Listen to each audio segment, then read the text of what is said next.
Presented to you by. Oh, come on, Sony. Sony. So anyway, like I was saying, I don't really care to have more megapixels. I seem to be a perfectly adequate camera performer with the lower sub-pixel resolution is how I I'm. believe photography should work. Oh, I thought well, it was. hello, folks.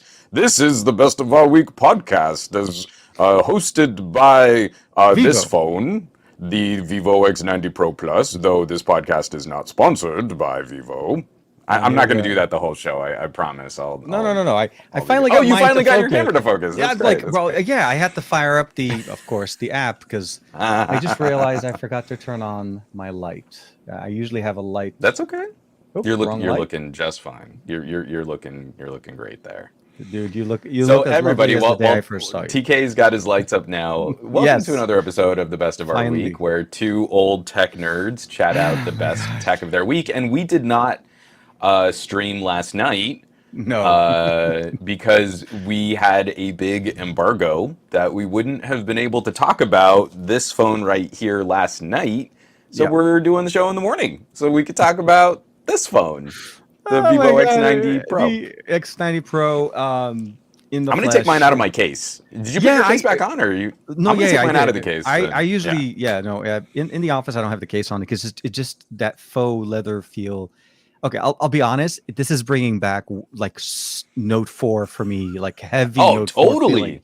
This is like that whole feeling, I but mean, you don't even need to like guess because I have my Note 4, like always within arm's that would make reach. sense. No, no, My and then Note and I love showing this off too because my Note 4 is still a functional production. Like I oh, use it are you as still like a using your part of my. Okay, 'cause I Yeah, it's remember my you said you use it teleprompter as a phone. Yeah. teleprompter. Yeah, exactly. No. I have mine here somewhere, and I remember if it even.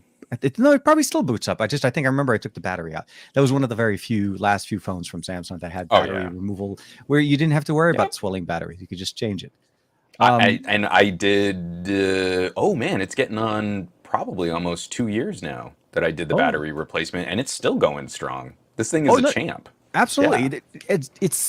It changes the experience. Well, not experience. The use of it changed, but it doesn't change the fact that this is still a fully functioning phone that you're able to use. Oh And yeah. again, But no that's series not of what all our things. show is about. We're going to talk about Samsung, but like modern day Samsung, where you can't do things like plug in headphones, add memory cards, or swap the battery.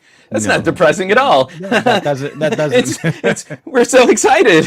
It's a new phone that's exactly the same as the old one. Design-wise, though, actually, the aesthetics are very, very close to where they looked like last time. The S23 Ultra and the S22 Ultra are very.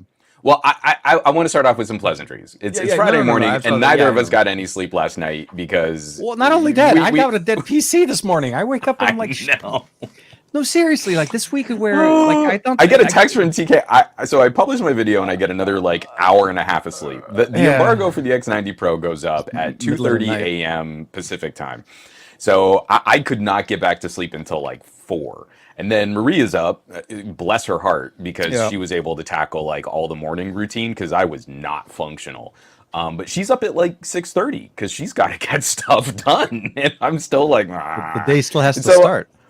I'm trying to like kind of ease back into some slumber time, and then I get a panicked text from TK like, "Hey man, my computer's not booting up." Like, oh god. Oh, So he's scrambling. I'm trying to send him files and stuff. I'm trying to get the podcast set up. I'm like one finger typewriter I had typing to to try reshoot and make all of it my to A my roll. I had to and try to get some B roll and even just trying to get things organized. And as you can imagine, there was still also the morning stuff, getting my kid out to school. There's a whole bunch of things going on. So my video will be coming out later in the day, but I will say that we've had the phone for it's about the same amount of time. I came back from Mhm. Unpacked. I got home and I knew there was a package. I just didn't know what it was. And then I opened up the box and it was like, oh my God, the X90 is here. Is here. And then of course the embargo was like a day and a half later. Not even a day and a half. It was literally about like almost like in the middle of the night. So for me, it was like barely enough time to set it up and get a chance to use it. Um, Now, I will say though, I've used the sensor on this device with a different variant of it, the X90 Pro Plus, for about also again a Mm. day and a half at CES because apparently that's all I need to make my review. Um, Yup. You know, because yeah, I'll drop the review tomorrow. Today's hands-on first impression, Saturday review. Well, and also, as correctly pointed out by Jermaine, a good Yeah, example of my sleep deprivation is that I put X80 Pro in the title of this stream. because But that's we're how not we talking. do I it. mean, we can. I do have the X80 Pro, also almost always within arm's reach, so we can talk about the X80 Pro Hold on. also. Can we even hold But on? Yeah. I'll fix it. Sorry. Go ahead. You do your okay. thing. I'm gonna jump Well, on the no. YouTube side. I was gonna offer to jump in and fix it because I think what we should start off with. I feel, and someone please correct me if I'm wrong in the chat, and TK if I'm wrong, kind of face to face. Mm-hmm. Of the two major topics that we'll be discussing on this podcast, I feel there's a little bit more excitement leaning towards one company over the other. And we should probably get the less exciting company for our conversation today out of the way first. Okay. And that way we can spend a bit more time on the company that we seem to both be a little bit more excited about and kind of have that as the main focus of our discussion. So I'll say that before we jump into that, I tweeted like yesterday actually. I tweeted exactly that sentiment. Although I was coming back from an event, I was super excited to find what was at home, not what I was covering. Again, the story obviously this week, if you haven't turned on the YouTube channel or Twitter or Instagram or anything, it is the launch of the S23 series of devices from Samsung. Unpacked happened on the 1st of February in San Francisco. Yours truly was there. I was in the midst of it. I got a chance to see a whole bunch of people. Juan and I unfortunately weren't able to cover this together, but I hope in the future we'll be able to cover other things together and get back into that the whole swing of hanging out again. But what I would say is the biggest thing obviously is, Samsung unveiled their new series. A lot of the leaks that we saw before, a lot of the information that we talked about, and I think you covered also on your show, especially when it comes down to that processor. And we're going to talk a little bit more about the processor that we have in there, because that also is again a unique flavor that we have in there. So you a couple days ago, you're on an airplane. You're flying up to San Francisco. You're thinking The what? city. What are you anticipating? What are you excited to see? What do you think is like The biggest thing I was awaiting excited. you when you hit the ground? So for me, I'll be also forthcoming as well the fact that I was able to get my hands on the device about a day or so before. So not like and then not for a very long time. I got a quick hands-on at the Experience store in San Francisco. They have a kind of like a pop-up thing going on, not too far from the Unpacked. My biggest expectation, because they didn't give us all of the information, right? I mean, even with most of the information you get from a company, there's always that little bit of a special experience and stuff like that coming up. I mean, so from hands-on, from initial impression, I'll probably say that design-wise, it wasn't very surprising. Obviously, we've seen the leaks, and it's very, very similar to what we've seen before. The aesthetics, the overall performance that we see from a day-to-day thing, that didn't change much. The conversation around the processor, the conversation on how Samsung is managing their devices from now on did change. And I was hoping to answer your question, my hope was essentially, I was hoping that Samsung was going to give the S series the power capabilities, the power controls that we had with the S22 Ultra. That moved away. We are more along the line of what they put in the Z Fold 4, which means we no longer have, enhanced processing, the ability of running the processor at its full cores. We don't have that opportunity. We do have a special custom edition processor. I did hear about. TK, I think you're asking a lot of them. I mean, the base model Galaxy S23 has a smaller than 4,000 milliamp hour battery. Why would you ever let consumers use the full horsepower of a hot premium tier SoC, a laptop grade chip in their phone, if they only have a smaller battery? You can see Samsung's dilemma. There's nothing they can do to fix that. They have to give you the smaller battery. They have to also give you the slower charging. The S23 for me still doesn't make sense to me the way the S22 didn't make sense after using the S22. We're still to a certain point getting the same experience. It's a shrink down experience of the S23 Plus. It is not by so the 23 and the 23 Plus seem like they're not in the same family as the Ultra. It is a separate entity, but they're very relative to each other. The camera sensors and everything were the same on the two, with the exception of charging speed, battery capacity, and display size. You're getting a flat 120 frames per second full HD resolution display. I think. Well, and we should kind of break some of these down. Oh, they Oh took yeah, me yeah. straight to the buying page. I was going to try and screen share the Juan, you're gonna info buy it right page, now. but You're gonna do it now. no. Why? Juan's buying Man, now. I'm not Okay. giving Samsung a dime this year. And I feel that this is critical. Like what you were just saying, here we are on the Yeah. pre-order page, and there is one big bubble for the Galaxy S23 Ultra, and there's a totally separate bubble for the S23 and the S23 Plus. And this is where Absolutely. I'm also going to be that obnoxious little git. I'm going to keep doing this trolling joke. These are two separate phones.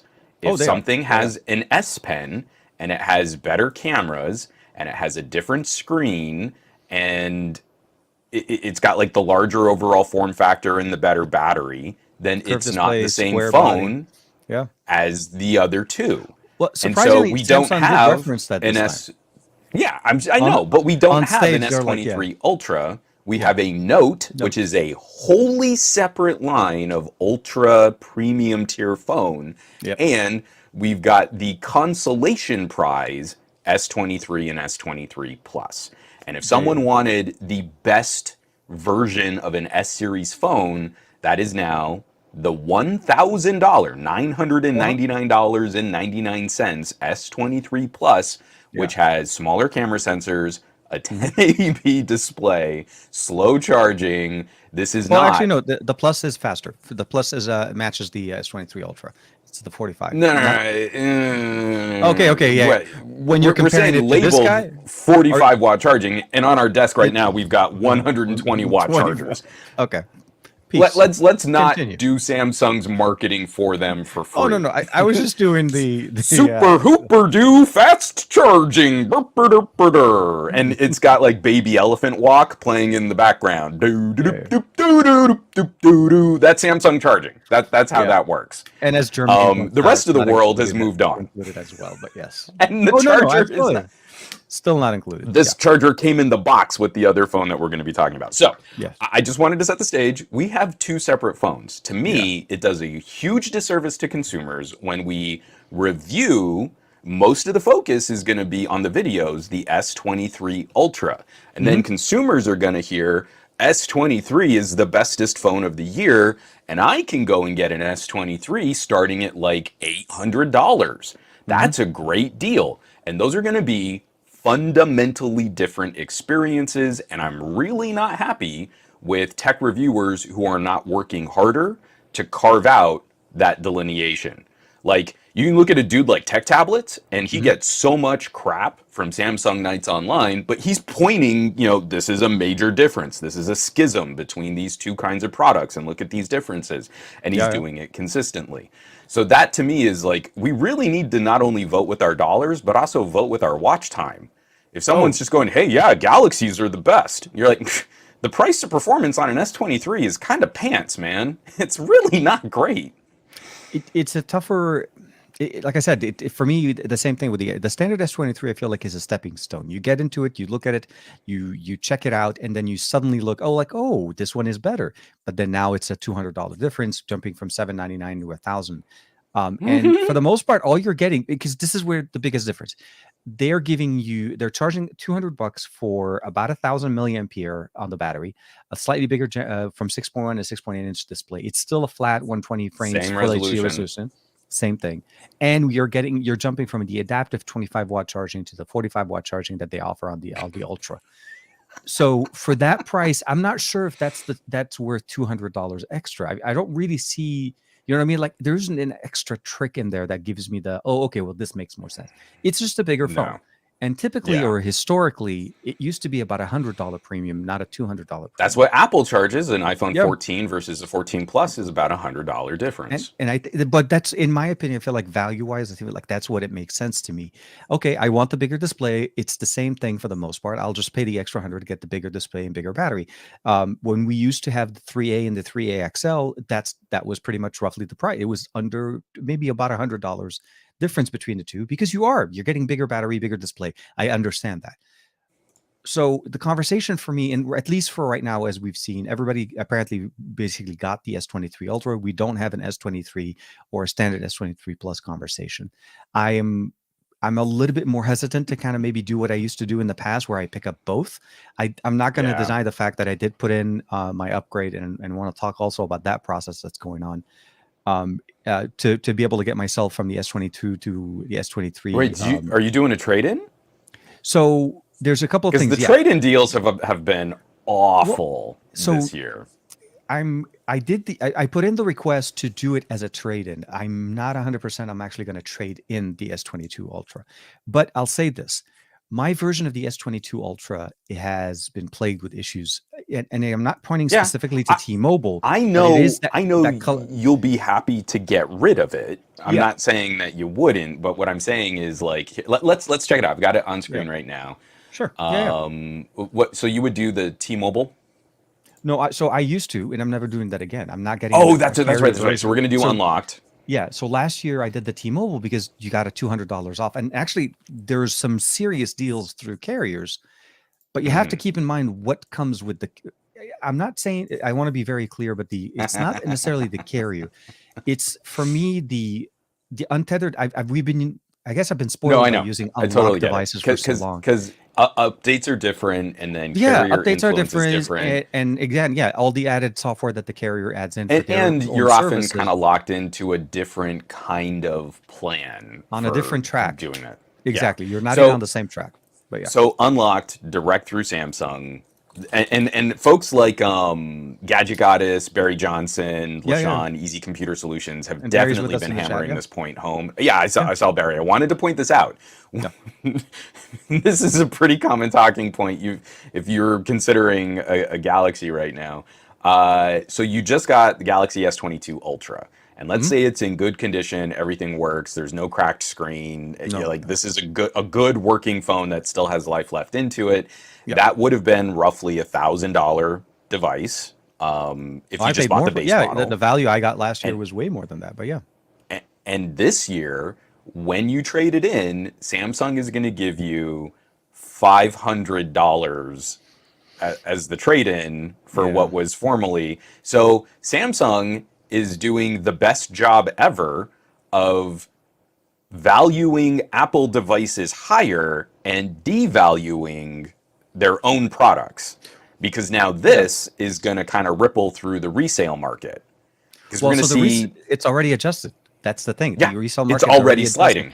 Actually, So let's take a look. I've got a web it is browser. We about don't even have to. 500 to $600 on a used S23 Ultra on Swappa. Because now I want to go to someone on Swap. I'm pulling up Swapper right now Oh, and say absolutely. I will give you $501 for your Yeah, in S20 good condition condition. S22 Ultra. I feel like that's a reasonable deal. You will get $1 Because more than that's what all you get. Samsung will give you for a trade-in. Win-win. Let's see. S23. Oh, I have to say Galaxy. Oh, you need the branding. S23. And S22. That's why it's not coming up. I'm on like 2 hours of sleep. Elvin, S22 we're gonna come Ultra back to that. Yeah, starting at $515. that's what I'm saying. Samsung's Oh no. last year for the S21 Ultra, when I was going to the S23 Ultra, 22 Ultra, they offered $800 for it. So that was Oh the 21 wow. to the 22 was an $800 value on the Ultra. And that wasn't Okay. even the higher end storage Ultra. I had the lower end storage. At least back then, they were also differentiating. You notice right now they're not Yeah. differentiating between the 256 or the 512 because they keep doing those upgrades, right? They keep giving people the higher storage for the lower price. So there's no more benefit to say that you're going to be able to get Hmm. it. The biggest thing that knocked me, at least right now in this trading value, is we got $50 credit to sign up for pre-ordering. So that was the Hmm. credit. So it kind of gave us a hint a little bit that the conversations kind of, Yeah. I'll say this, it's adjusting to reality more than it used to be in the past. We all knew For Samsung sure. was boosting the Was trade-in value. heavily subsidizing. Yeah. Absolutely. You did it because you were only able to get that best deal from them But and I trading with said them. this years ago, and what And you Samsung's did. strategy Yeah. was doing was Mhm. wrecking the value of all premium Android. All premium Android took a hit because Samsung was able to use other divisions and other profit sectors to Mhm. heavily subsidize the trade-in value and the deals of their phones. Yeah. That made Android look cheaper. That made Android look less reliable. all brands sink when Samsung makes bad decisions in the market. And we know that that's not sustainable because they want to be like Apple. So they want the healthy padding, they want the healthy margin. They're trying to build it up backwards. They're trying to get people hooked into the Galaxy ecosystem. But that's not a thing because now you've had a couple years of phones that really underperformed, did not meet sales goals, and a lot of those consumers have now been convinced that they already tried the bestest Android, so they went to iPhones. So now everyone got burned by Samsung's strategy in this market. I tried to point it out. We lost multiple competitors in this space, and now we're watching international phones explode figuratively with amazing new features, performance, cameras, screens. Yeah. So you're in San Francisco, and the Unpacked event is firing up, and I think I mean, overall, what was the vibe in the room? Because like watching it from outside, whatever, if I tweet something, anything about Apple during an Apple keynote, the metrics on that tweet live for like 3 days. I can track like people share and comment and reply, single tweet. That's all it takes. Yeah. I didn't live tweet this Unpacked, and I tweeted a couple things about sustainability because I had to be a little troll because I think Samsung lied about their commitments to sustainability. But like the whole social media traffic of Samsung Unpacked died minutes after the deluge of videos went up on YouTube. There was no trending conversation sustained after they revealed these products. What was the vibe like in the room? Was there an excitement there? Were people? It was a much smaller Unpacked than I've jazzed? typically seen. So for the most part, where I was sitting, I was in the different section because of the media setup that they had us. For the most part, I mean, the excitement in the room was still typical to what we've seen in other Unpacked, but this is also a smaller Unpacked. I've typically been to other events with Samsung where it was a much bigger, more grandiose experience. They're basically, it's a smaller 2-stage theater. We obviously had Qualcomm that was present in there. They were doing a lot of announcements as well. So they had some partners with them. Everybody in the room seemed to be very excited. I was, for the most part, one of those people trying to produce and make videos live and make sure everything is edited correctly, and then putting articles, and it was a whole bunch of things kind of leading up to it. I think that if I had to kind of describe it, it felt a little bit more tapered down a little bit, but mostly because of the way it was set up. The hands-on experience wasn't in the same area where we were. Everybody had to travel from where they were down to the basement because that was where all the devices were set up. There were people on the mezzanine, and so the architecture, like I said, it wasn't the same as what we've seen at the Science Center in San Francisco, which was the last time I was there, or even at the other events locations. Everybody was still happy, I think, to a certain point with the hardware and what they looked like. It seemed, the reason, again, one of those things that you don't find out till the event. So from what I had prior to launch, my understanding was going to be 4 colors. It was only 4 colors, and that's all you saw. And then if you go to Samsung's website, apparently there's 4 other colors that were not discussed. But the story is, I think for the most part, people were excited, but people were also kind of, getting more of an affirmation of what we've already heard. There's a lot of leaks that came out about this. There's hands-on videos with the device 2 days before it was launched. I did want to say there was one, if there is a silver lining for me for this entire launch is, and this is coming back to a comment that we saw slightly earlier here from, I think it was Alvin. No, not Alvin. Elvin? Oh, Elvin, sorry. That put in, and if I'm saying this incorrectly, please, I do apologize. ELVINDA. Barry was talking to them, and it's the fact that there's no more exynos. That to me was like, okay, I'm happy. I'm very happy, and I'm not only because of the fact that they decided to go with Qualcomm, but it is basically internationally now. The S23 series is all Qualcomm. It's everywhere, Middle East, Europe, India, everywhere. I mean, so there, it was going to be a conversation around the woes of No, TK, I don't think, so I think you're biased. So like for average consumers who spend $1,000 plus on a phone, the performance differences between Exynos and Qualcomm never matter. They don't care that they get poorer battery life and that their phones run hotter. There's no market data to suggest that. I'm literally just making that comment up in the moment because I feel I need to defend Samsung against your vicious attacks on Samsung's character. And I think it really does a disservice to the tech conversation when you come at me with data, Okay. and it refutes my tenuous grasp on reality, because Galaxy S represents maybe less than 9% of Samsung's total sales. Yeah. Like, they sell over 260 million phones a year, and less than 25 million of those phones are all of the Galaxy S phones. So we really need to be concerned about average people who only make up less than 9% of Samsung's total sales, because that's average. That's an average consumer right there. 9% of Samsung's market is now average, and we really need to be concerned about that. So all of this Qualcomm propaganda that you're putting out there, I mean, I really feel like you should do better. You could do better. You be better, TK. Do that better. Do betters and better facts and be no, to me. So internationally, I feel like there is some excitement, but I'm coming at this from the North American perspective. Oh, absolutely, yeah. Our market, and I think you've also said, I'm not going to try to pitch back too much, but you've said it before. Samsung sells the Qualcomm edition in Korea. They don't sell the Exynos on their home turf. So there was a time where Exynos, at least at the initial release, where Exynos was trying to exceed and it was trying to innovate. It was more developer friendly. It was easier it was supported better. There are only two times in history. Yeah, absolutely. The first 2 years of when Exynos was released. No. Before that curve came down. So for Galaxy S2, was that Hummingbird?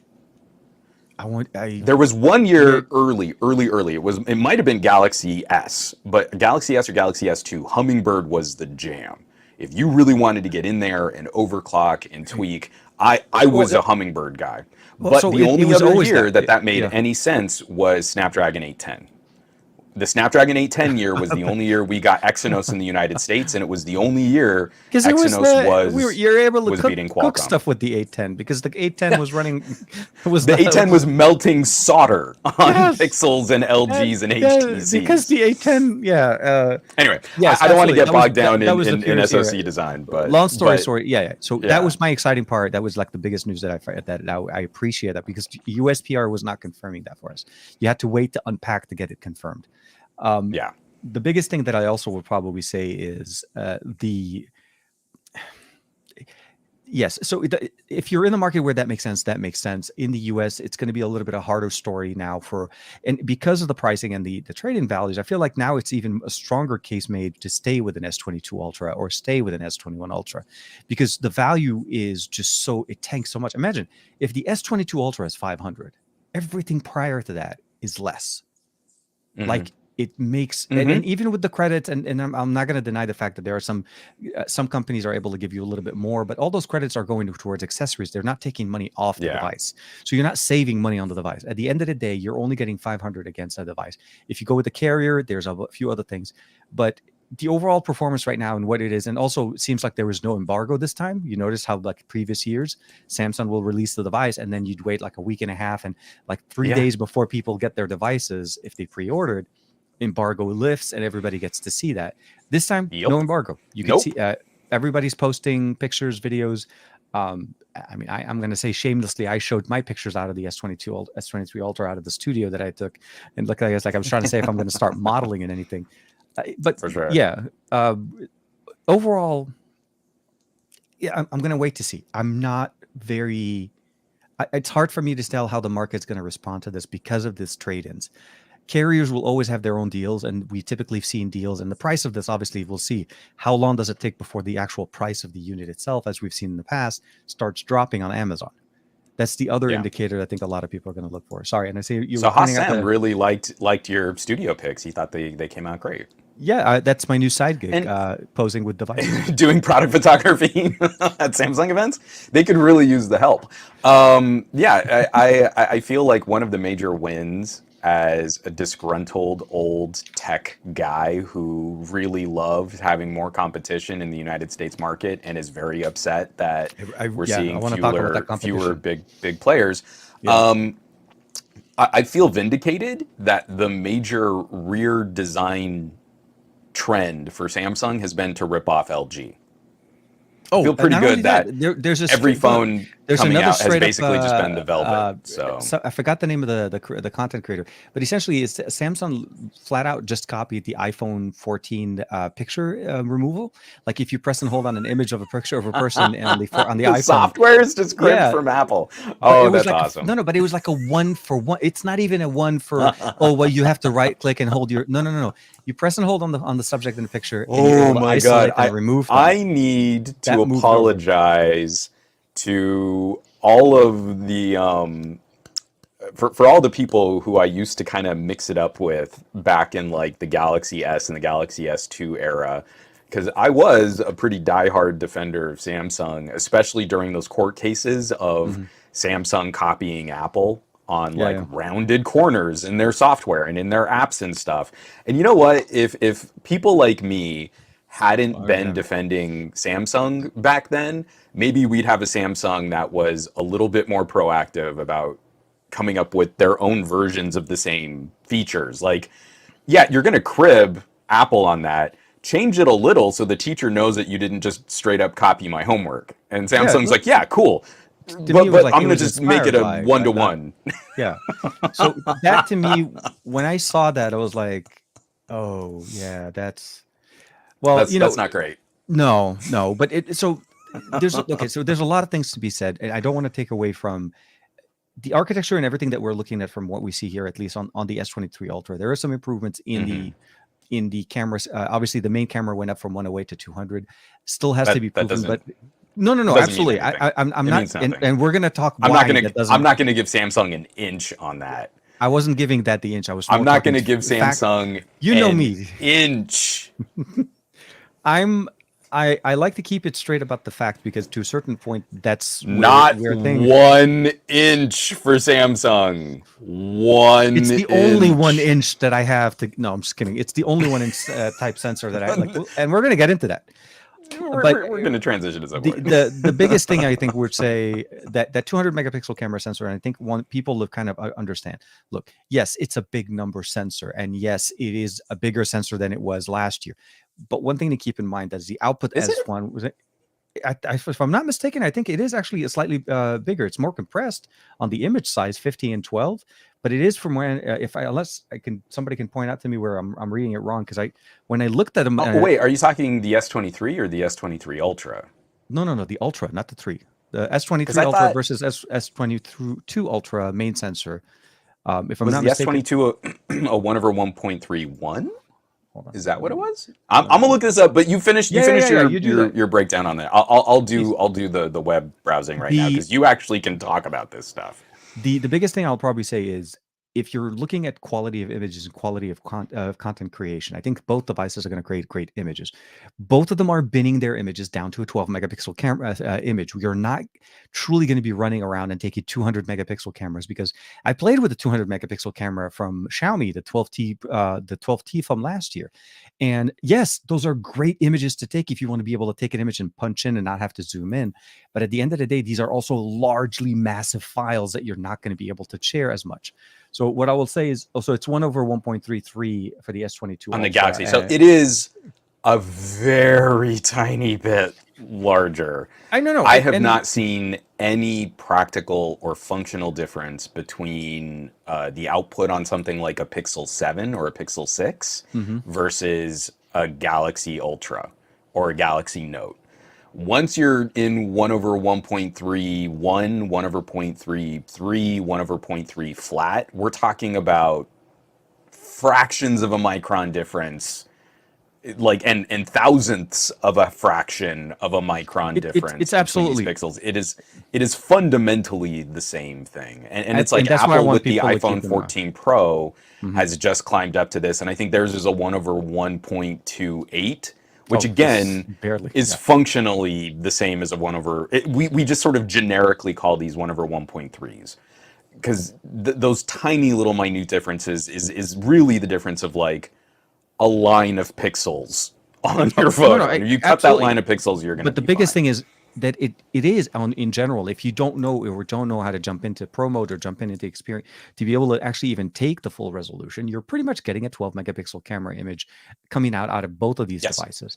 Correct. But the reason why I was leading into that is because, so those are some of the biggest things that will kind of be notable. I think a lot of people are going to be catching on with the 200 megapixel. The other thing that I also wanted to kind of cover before we can kind of circle back and kind of button up this one is Qualcomm's collaboration into this is slightly also surprising. I was surprised to find out that there is a custom edition, because we talked about this, I think, a few shows back, where we thought Samsung was going to be basically manufacturing their own 8 plus, not 8 plus, the 8 Gen 2, and that's how they were going to make their own custom edition version of this. From what I found out and what I can understand is essentially is we're still looking at a TSMC binned or manufactured. I noticed they didn't have a TSMC representative on stage when they were talking about this wonderful collaboration with Qualcomm and how their own foundry is. I was going to say failing to keep high performance partners, but I'm sorry. I'm interrupting again, but please continue with your discovery on this chip. So for me, when I found out, so the very quick, cliff notes of that. Obviously, it's an 8 Gen 2 for Galaxy, and essentially it's for the lack of a better way of explaining it, if you had to kind of point it out, it's literally like looking at the 8 Plus Gen 2 in early January. It's a slightly overclocked 8 Gen 2 at basically where the typical 8 Gen 2 is at, well, was it 3.1 to 8.5 or basically 3.2, which most people will round up to. This one's a 3.36. So it's a small, it's the difference between the two is small enough that it's noticeable to say, okay, well, we have a specially binned version. But again, it's like looking at the 8 Plus Gen 2 in January. I feel like that's primarily what it is. I bet you an 8 Plus Gen 2 is going to clean the clock. Oh, absolutely. Samsung binned 8 Gen 2. To me, this is we are touching on a number of marketing bullet points. You put out 200 megapixels on a camera because that's a big number, but you didn't make the sensor bigger. You just took a decently sized pixel, and instead of cutting it into 4 parts, you cut it up into 16. So you made 16 tiny little pixels. I'm sure you can create a larger file. The file will take up more space on your phone. Yeah. I am skeptical, and I hope I'm wrong, but I am skeptical that we will see more practical information resolved over like a Vivo X70, which has the same size sensor, but each pixel's only cut up into 4 parts, not 16. You have a 50 megapixel instead of a 200 megapixel, but when you bin all that down to the 12 megapixel resolution, it's pretty much the same. So I'll be very curious to see, because the only way you can get that 200 is if you shoot in an auto mode where the camera does a lot of fancy math to demosaic, and you've got a ton of pixels, 4 across, 4 across, 4 across, that all need to be rearranged to make a traditional RGB image. So not only do I not believe that the tiny little lens on the back of that phone really can resolve 200 megapixels of information. I have amazing Canon and Panasonic glass that absolutely will not resolve 200 megapixels worth of information. I also don't believe it's going to be real, because there's a ton of computational photography that needs to move pixels around, which means it's all going to be sort of made up image sharpening by the time we get to that 200 megapixel resolution. So we'll have to see. I am not feeling that. Because I don't think anybody's posting those images right now. Everybody's posting their auto mode pictures straight off the phone with certain, because it's gonna look fine, and the HDR is gonna be even more ratcheted because you can do other things with like subpixels, and that's great. But this also kind of keeps going hand in hand. Like, we're getting the special 8 Gen 2 for Samsung, and it's 100 megahertz difference. That's their big takeaway. That to me is like when we went to the S20 and we got hybrid zoom on the telephoto, but the telephoto was actually the same field of view as the main camera sensor, and all they did was more pixel cropping. But they changed the field of view by 1 degree Yeah. So they could call it a hybrid zoom, not just a pixel crop zoom. That to me is such marketing BS. It confuses consumers. It makes them focus on the wrong metrics. And then they end up spending money on an experience that is fundamentally no different than the phone they had before. And I think that's the biggest thing. The S22 to S23 is a not only harder conversation. I feel like it's just not. It's hard to recommend it, with the exception of if you were not happy with the exynos variant. I don't really feel like there's a big drive to go into it. But I'll say, because that was the comment that was put up before, why I was kind of referencing it. I think that would be my only recommendation. Yeah, if you have an exynos and you've been dealing with it for some time and you've had some of those woes that many people have not only posted and made videos about. That makes the sense for it. But I also just want to I just want to repeat, if those people were having issues internationally, more of those consumers were not listening to tech reviewers because tech reviewers just kept singing Samsung's praises. More of those consumers just stopped buying Android. I already got the bestest Android and it ran hot and had terrible battery life. I'm not going to try any other brand. I might as well just go get an iPhone. And that's why Samsung's average selling point has dropped to below $400. It's climbed up a little with their A series phones getting 5G, so they could charge a little bit more for their A series phones. But the average selling price of an iPhone, I think, is now over $900. So we know where that migration went. There is no point in talking about average consumers on Galaxy S. That's 9% of Samsung's sales. That is a small I don't know how fractions work for people in Samsung videos, but that to me is not indicative of any kind of average, a mean, a median, or a mode. That's not how we would judge the success of or the health of a product lineup. So I'm sorry, I get real mad because this to me really preys on the psychology of tech fans. Yeah. They like to watch videos of really hyper exciting products, and then we do a miserable job of pointing out, hey, if you're digging this, like, man, I've got a Poco on my desk that's going to crush this thing. Or, hey, you're really looking at this. Look at this competition. I'm really excited. A Dimensity 8100 can do this cool stuff. So that's the other thing. You miss out on all the fun when you hitch your wagon to Samsung, because right now Samsung is not getting it done. Samsung is having, in the way at least I see it right now, I feel like the direction that they used to have a clear path of how they were able to go. And I feel like after the S20, the S10 was the peak, the S20 kind of like started the level, and then we've seen a different, I would say a divergence. We've seen over 40% drop in Galaxy S sales since the S10. No, absolutely. And I think the biggest difference is because they started taking things away. We started going through through the cycle of, we want to take MSD out, we want to take SD cards out, we want to take chargers out of the box, and a whole bunch of things. I understand the approach and where we're going with this on that, but at the end of the day, what you're seeing is the consumer that's having to upgrade, and every time they upgrade, they see that they're getting less. It's a hard conversation to try to make them feel like they're getting more on the software side. I don't doubt that Samsung's processing is going to run beautifully on this device. I don't doubt that. I don't think the pictures that are going to come out of the S23 are going to be ugly. I doubt they're going to be great. That's just me being pissy. No. But what I was trying to lead to is, it is that user experience, though. Our goal, or my goal, and I know your goal as well, is to educate the consumer and to provide the consumer the best information so that they can make their decision the right way for what they need and what fits their bill at the time that they need to do that decision. And it's becoming harder, as you said, when you watch a video and everybody's like, it's the best thing since sliced bread. But no, you have to kind of explain, what is the difference? What are you getting? What are you not getting? And what is missing out of the box? Those things are conversations. Right. That $50 credit is a charger.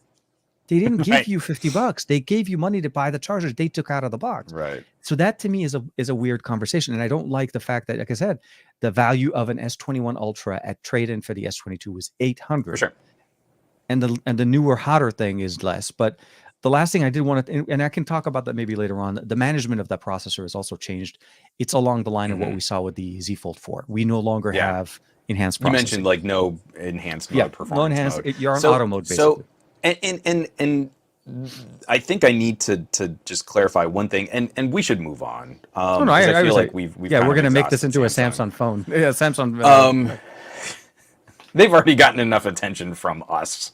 The main thing that I think is important to note, I do not make videos for so-called average consumers. I make videos because I like to talk to people that like to dig a little bit deeper. I try to make videos for people I feel are the tech resources for their family and friends. Yes. And that's why I like mixing up these conversations the way that I do. I don't like the feeling of yucking someone else's yum. There's someone out there who's going to catch this podcast and hear me trashing Samsung, the multi-billion-dollar mega corporate conglomerate, and they're going to take it personally because they like their phone. I don't want you to not like your phone. You are not Samsung. You are not a multi-billion-dollar corporation who deserves more criticism for poor business decisions. If you dig your phone, I want you to get the most out of it. Yep. But that's been a challenging conversation in premium Android with the way that Samsung has been leading this conversation as one of the market leaders in premium Android. So please separate my ire for a company that I've had direct business dealings with that have all been universally negative, as both a consumer and a content creator. Not universally negative as a consumer. I had wonderful experiences with Samsung up until recently as a consumer, but as a content creator, I've had almost universally negative experiences with Samsung PR. Please separate that, but understand there is no data point where I would say Samsung is really deserving of their status as the de facto standard Android default recommendation. And I have way more fun looking at the broader landscape of competition. And if you like to specialize with your phone, I feel there are always better options than going with the Samsung, unless you're talking about S Pen or DeX. And even then, I'd maybe even consider pushing you over to a Motorola.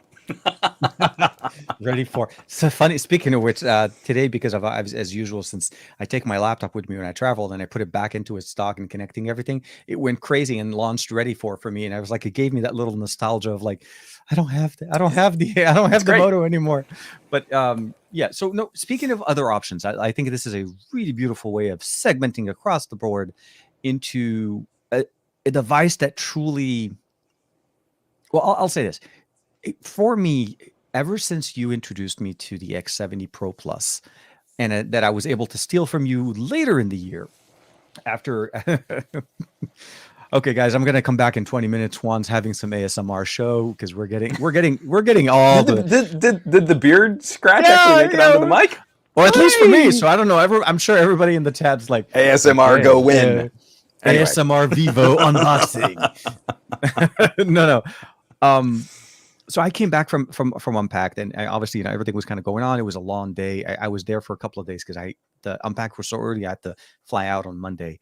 Actually, second time. But either way, long story short, the package has arrived, and I was like, oh my god, because I'll be honest with you guys, everybody, a little bit of BTS.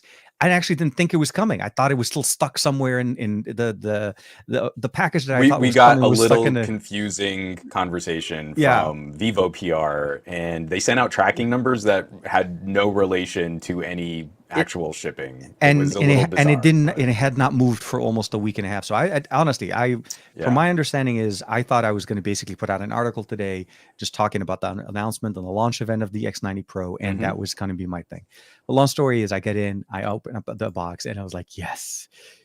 And it was literally like a day or so worth of like I barely got a chance to set it up. I shot the Razer Edge unboxing with it because I wanted to put something out, but I didn't want to say what it was.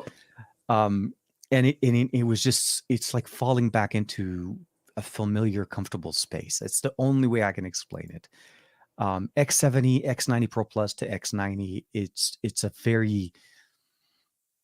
it's just, I don't know. I really don't know. I really want to say like, it's really nice. It is really nice. And it's a really nice phone. I mean, Barry knows exactly what we're talking about. Jermaine as well. He's having some time with that. I like to categorize, and I'm really glad that when I moved from the X70 Pro Plus to the X80 Pro, that you've had such wonderful experiences on the X70. By the way, my coverage of the S23 Ultra, all the footage you saw, X70. X70 Pro Plus. Because again, It's a great phone camera. Really good. It's a really good phone. I like to be very specific about what kinds of devices we're reviewing. I really bristle at the notion of a one size fits all solution. Like, we would never sell you a laptop going, this is the bestest way to laptop and every other laptop is inferior to this laptop. This is the one laptop. Do you want to have different specs on your laptop? Well, enjoy the garbage that you like, because this is the bestest laptop. So I'm always least impressed by all-rounder phones. Phones that do everything generally well, but they don't really seem to specialize in any significant direction. There are these flavors. iQOO has sort of leaned and taken over into more of a, not a budget brand, but a performance per dollar brand. I want to say gaming. I would throw the word gaming in there, but yeah, you can do your close. thing. Well, but I want to be even more specific, because now I feel like, man, you've got to have something specific on gaming to warrant calling it a gaming phone. And iQOOs are good at gaming, but they don't have triggers, they don't have fans, they don't have crazy alternative screen display and touch modes. So again, I'm going to compartmentalize even a little bit further. But we were just talking about Samsung, and the S23 Ultra, I believe, is going to be one of the best productivity phones of the year. If you're an office and document solutions worker, if you're out in the field, if you want to use something like Dex, no one's going to take that away from the S23 Ultra. But now I'm not going to point to the S23 Ultra internationally as the best content creator device. And so now this Vivo X90 Pro, the people who have access to the Pro Plus, some of the Xiaomi Ultras, I'm assuming there's going to be a Xiaomi 13 Ultra in China again this year. Well, yeah. I'm also hoping that... I hope it gets an international release. That's what I want. I want it to come out to the international market, but I also want it to have a better presence than what we got with the 11 Ultra, because... Yeah, the 11 Ultra, because you have the 12. It was hard to find. Very few people have it. I mean, Jermaine still has his. I have mine as well. But I really hope that if they do make a 13 Ultra, or I'm sure they will, please make it. Yeah, Xiaomi, if you're watching, please make it available internationally. Well, but this is where we also need to know, economically, big downturns. Tech companies shrinking. A lot of the more exotic options are getting whittled back. I mean, again, I think the iQOO 11 is a great example of that. On their home turf, they are selling a limited run of the Pro version of the iQOO 11, but internationally, they're looking at where the market is weakest, and they're attacking that point of the market. Samsung has no answer for a $650 iQOO 11.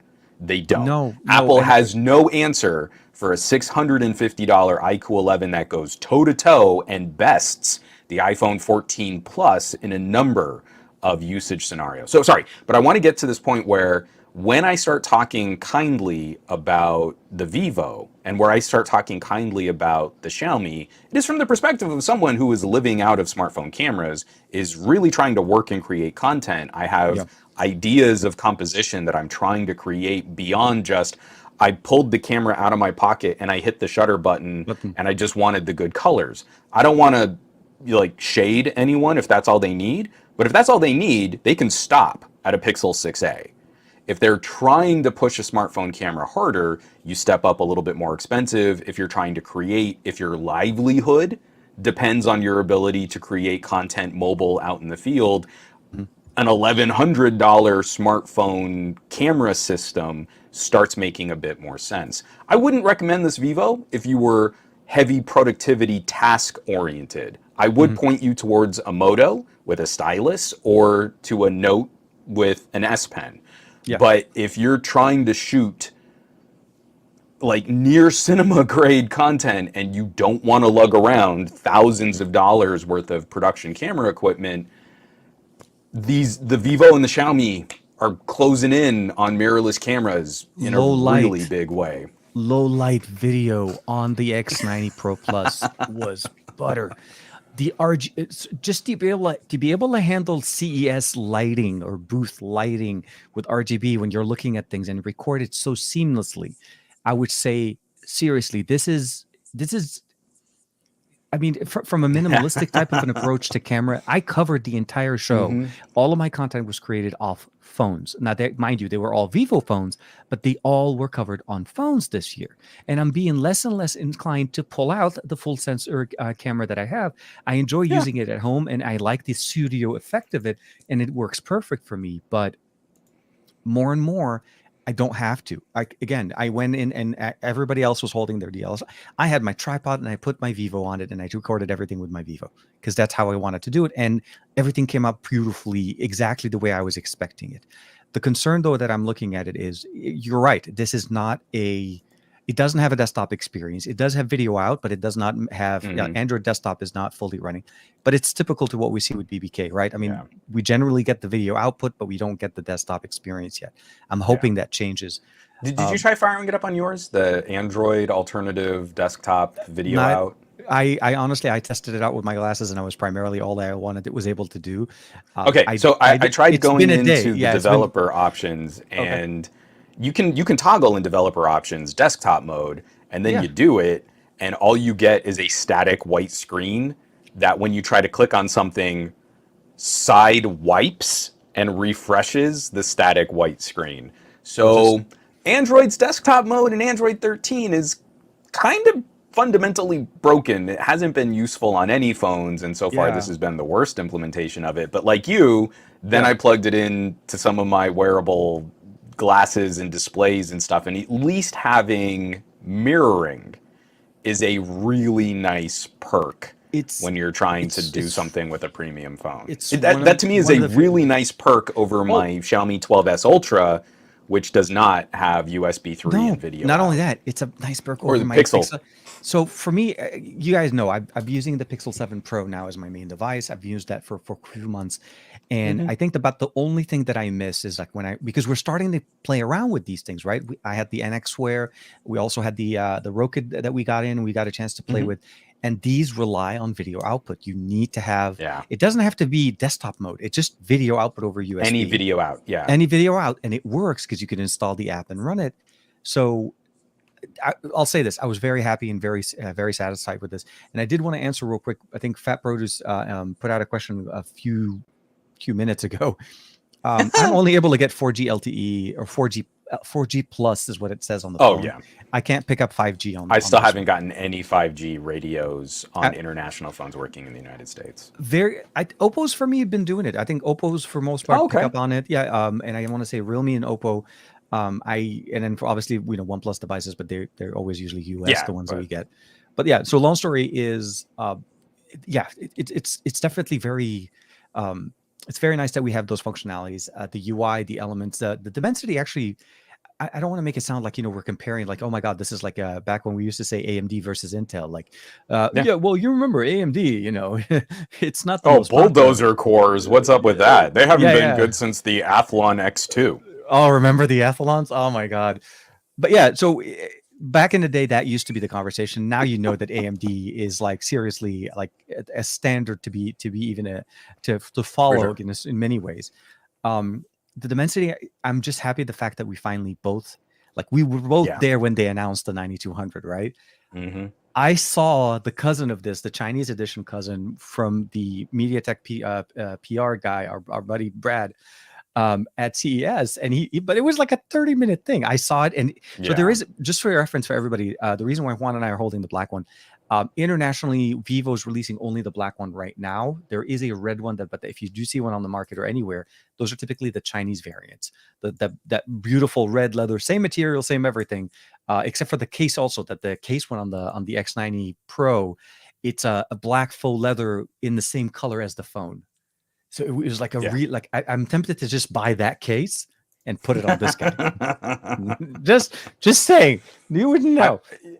I need to, because I think I'm going to do a video about this. It's one of my, or maybe just an article, I don't know. It's one of my biggest pet peeves with the Xiaomi and now immediately with the Vivo. One, in the United States, it's just going to be more difficult getting good accessories regardless. But two, as you're saying that, when you step up to Amazon these right now.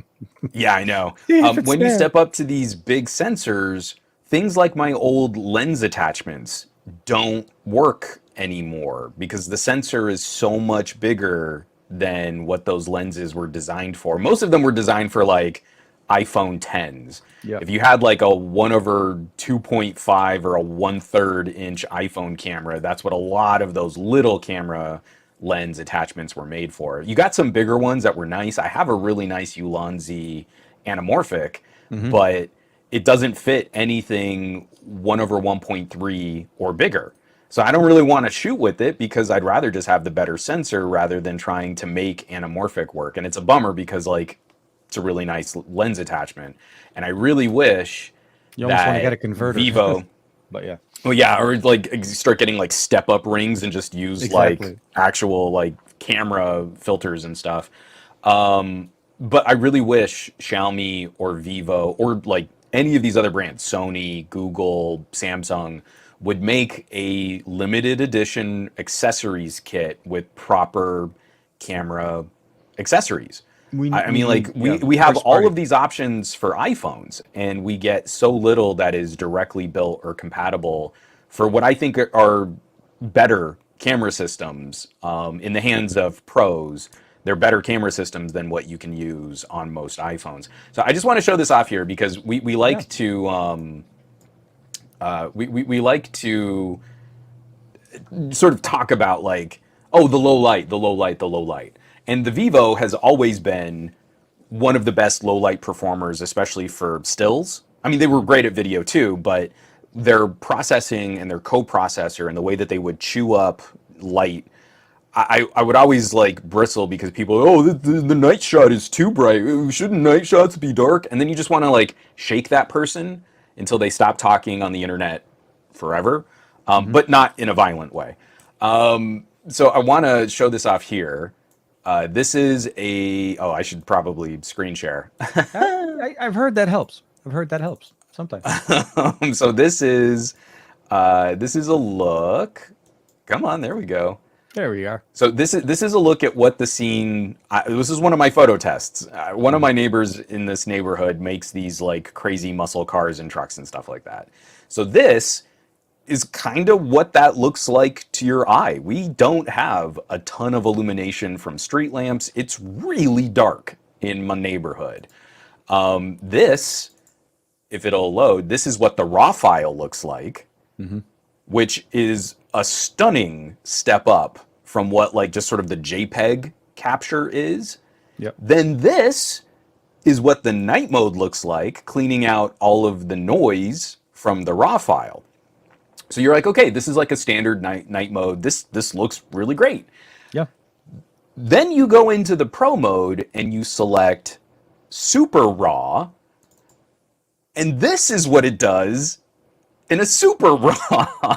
So this is a stacked DNG raw photo that has basically The sun turned came up. night Yeah. into day.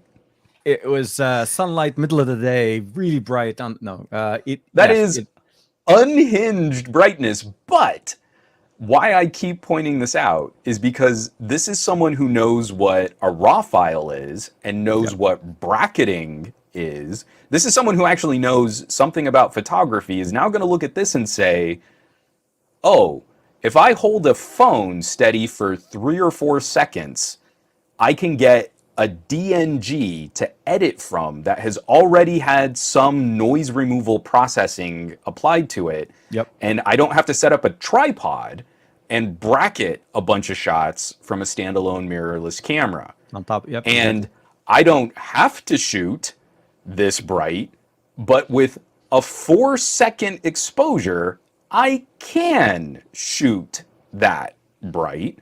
Or I can just turn it down and get something darker, but still visible. Noise removal, super, super clean.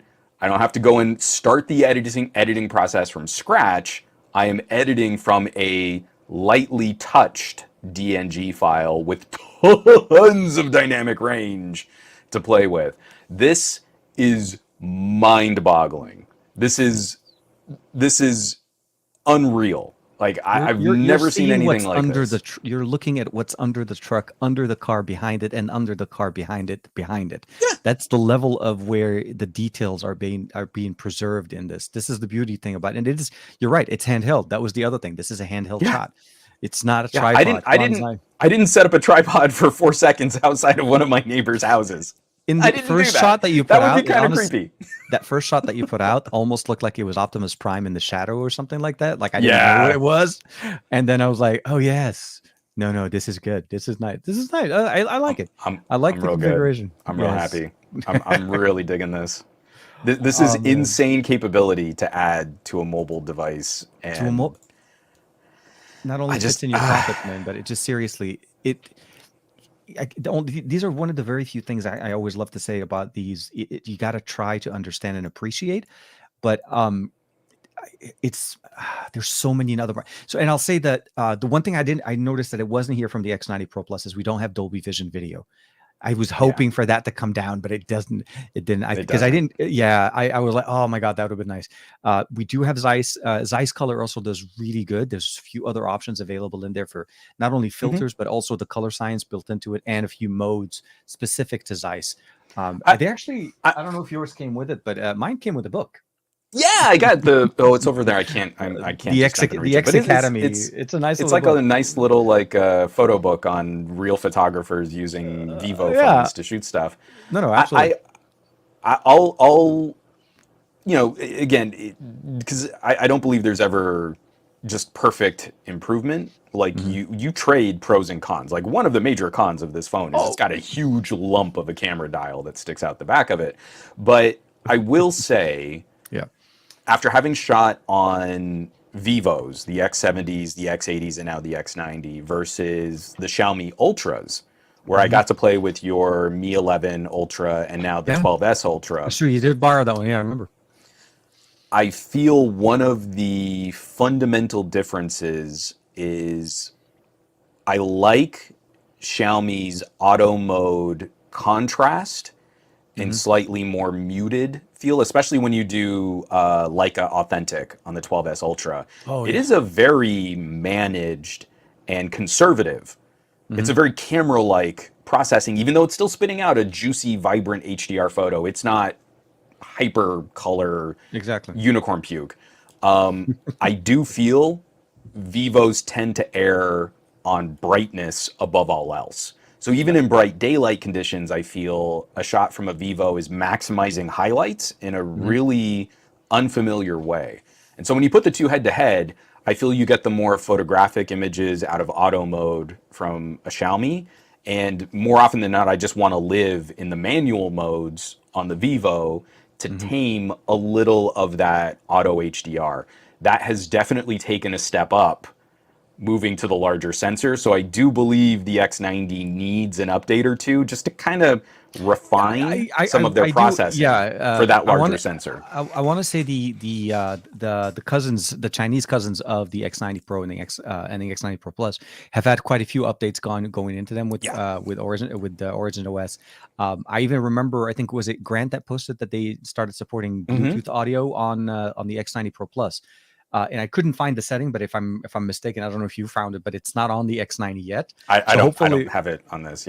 Yeah, and I think that's the thing. We're our excitement right now is at early days of this variant of it that runs the global ROM of FunTouch OS. It's still at the beginning of the conversation. So for me, in the video that I am still editing is sitting here. I connected my laptop and I'm trying to do the edit on my laptop. I had to reshoot everything. So let's just say that sucks so bad, man. I was gonna say you couldn't just rip the SSD out of your system. No, it was like, so. I mean, I technically, if I really, it was just too much time. I think for me, it was so the thing about it is because I was already bummed with the whole thing that the system is not booting up, and then everything within the 20 minutes or so that I did some research, it's basically either going to be it's either the SSD or the PSU.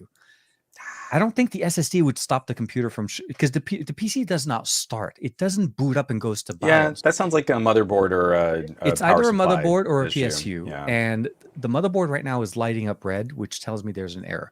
So I'm going to attack the first obvious thing, and essentially it's just later today, go down to Best Buy, and because we don't have Micro Center, otherwise I would have gone Sure. Micro Center, and pick up a PSU. And if I can boot it back up with that PSU, I'll buy a legit one, because as you and I were talking, I was trying to go through my orders. I don't know where I got that PSU from. I don't even know what PSU it is. You know what I mean? And you can't might see just it be- without. Yeah, maybe one of You those. might be due. But this is not the first PSU I've had die on me like this. Right. This is like, anyways. Long I story don't know, bro. is- What we should just do is just get rid of it all and get a Mac Mini M2 Ultra LMNOP. Just like it's no. better. It's better ProRes. So it's just better. I'm It's okay. just I facts, like- I man. like- It's just I facts. like I'm just Mega saying the Vinci. facts. It's just the way it is. It's just facts. Actually, there's M2 is having some issues right now. They're still working out. A buddy of mine has the M2 Max, not the M2, no, the M2 Pro, I think, on a 14. Right. And Ventura is doing a little bit of weird things with audio and scrubbing. So Mm-hmm. there's some performance things going on, but I think it's more, optimizations on that end. But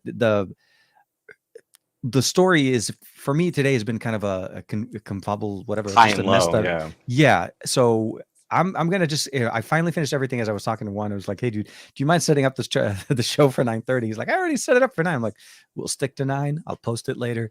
The conversation will be had. We'll say that. For sure. But the excitement is obviously to be able to play with it. This weekend we're going to. Oops, sorry, didn't mute. We're going to the Huntington Library for the Chinese New Year's. Oh, They nice. have a Yeah, they have yeah, a very yeah. nice section there. So I'm gardens are super amazing. yeah. I'm so happy that it showed up before that, because this is the phone I want to take with me, just to kind of capture that experience and share that. Because again, Yeah, for sure. festive and color and just a whole bunch of things in celebration. So Yeah, to that's me- funny that you say that. I like the last time I made that run, it was to test out. It was the OnePlus 10 Pro, and it was also Pro? I could shoot a whole bunch of shots in X-Pan. Yep. Where especially once you make it to sort of the We still Chinese have architecture, we still have OnePlus that still hasn't put their card in the game yet. Next week, it's like, right? I mean, I can show you. oh, I know, yeah. And it's got a circle camera dial on the back, just like Vivos and BBKs and iQOOs and other So things. It's great. I cheated, and I put the case from the OnePlus 10T from last year because it was the only case that I could put on it that had the sides open. It doesn't fit in the back. Obviously, you can't put a square through a circle through a square. But that was my thing. But what I'm trying to say is there's still a conversation to be said, at least for the U.S. market, that will happen next week. Yeah. So we'll have to see. So it's well, and also I mean, like, you should check out Germain, especially if you're going to be going. Oh, absolutely. to, Concept. Yeah. like a fancy park or something like that. I mean, literally, I had it for a day before I could finish my video, and so most of my shots were like, "Hey Lex, do a jumping jack," and I took an action shot of her at the jungle gym, and Yeah. like I got a couple night photos from You're lucky. You're lucky. Lex half will a let you mile do away. that. Yeah. My kid just walks away now. So we're having those conversations. Like she's 7, so I still don't feel like we're ready to submit her to daddy's social media. But she's starting to ask questions about, like, well, what are you doing when you're editing, or how do you take these photos? And now she's starting to like steal a phone and then shoot video of me secretly, and we get to have conversations about consent and privacy and stuff like that. Like, it's not okay if you start snapping photos of your friends and they don't know. You haven't unless gotten you've to the really point built of up a lot of the- trust. How much money did you make off that video, and how much money you're giving me for it yet? 'Cause So that we'll comes at 9 and eventually- 10. Yeah, We'll that'll- eventually get to a point soon, I think, where she'll start feeling, and Marie and I will kind of judge that too, but she'll start feeling like it's okay if she shows up in one of my videos. I still love the idea. It's my all-time favorite video was, I can't remember. It was one of the wireless mic reviews that I did. Okay. It was during the pandemic, and so I had And she her was- play cameraman. Yeah. Across the pool, So- right? Across the pool. And so yeah, like I know, the shot is all over the place.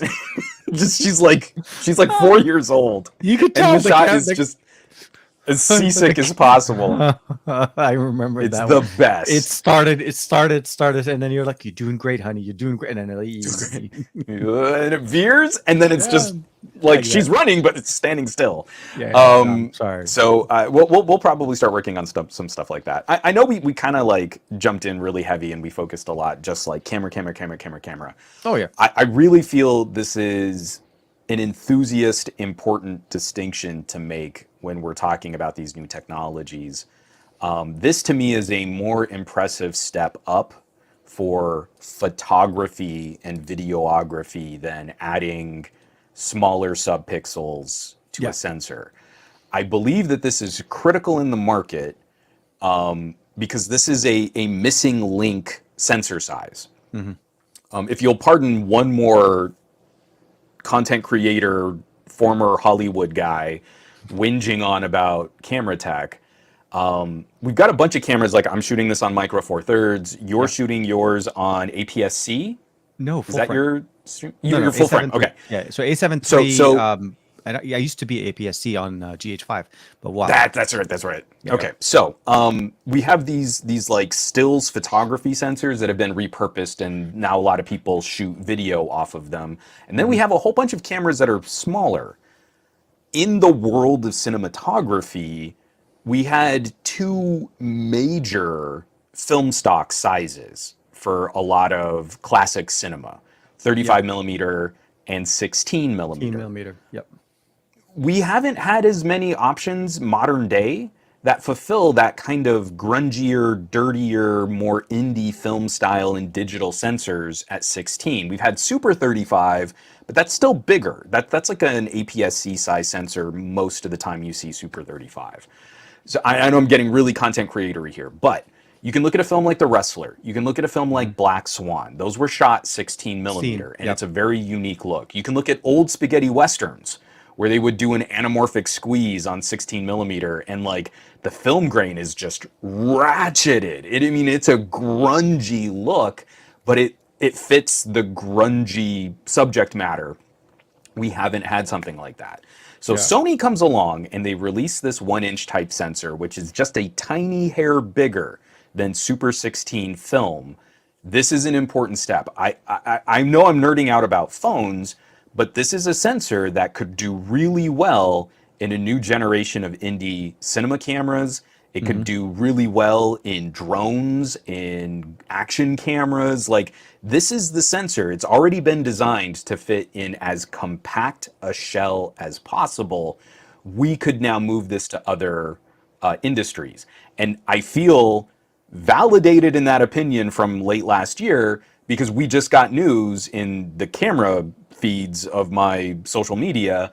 Canon is working on a new 1-inch type sensor for industrial use. Nice. Okay. 1-inch type sensors are going to be this perfect stepping stone. Do you want to invest in a ton of lenses and camera bodies and stuff like that? Well, maybe you can put off that purchase a little bit, and you could grab the equivalent of like a Bolex. You've seen those old-timey like handheld film cameras, 8 millimeter and 16 millimeter. Oh yeah, like, no, I know. Yeah, the big Canon. even some of them used to have like the wind-up crank and stuff like that. Like there was a rich tradition of home movies shot on 8 millimeter, because that's what my grandfather shot. I was actually going to say my mom, when I was a kid, I remember finding one of those cameras with the red.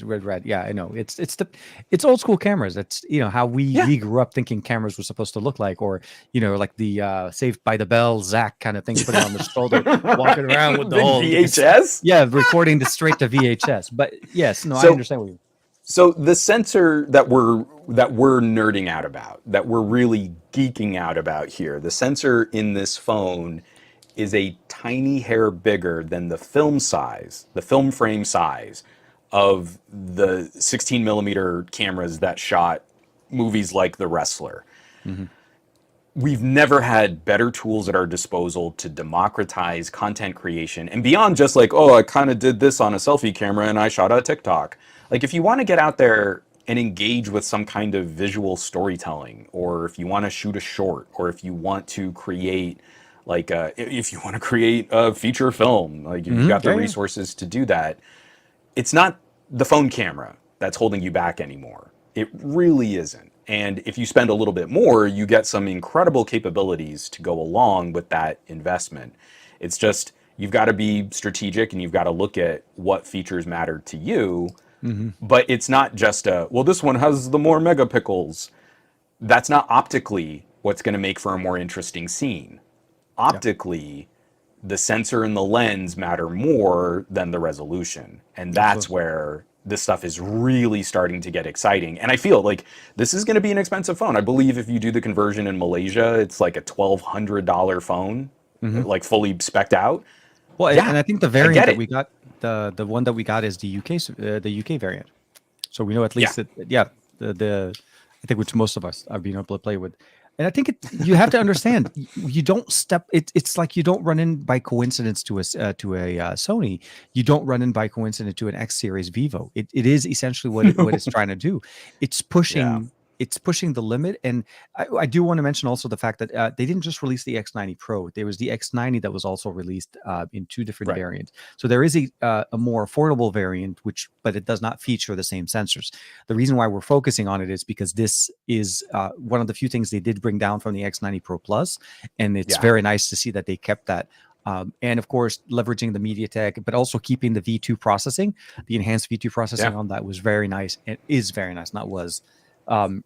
Definitely a step up from the Still iQOO, is today very, very nice. I was gonna say using like it yesterday. It stopped being nice as of last night. No, it just to me like because I look at that and I look at how the iQOO kind of performs, and I can see the differences now.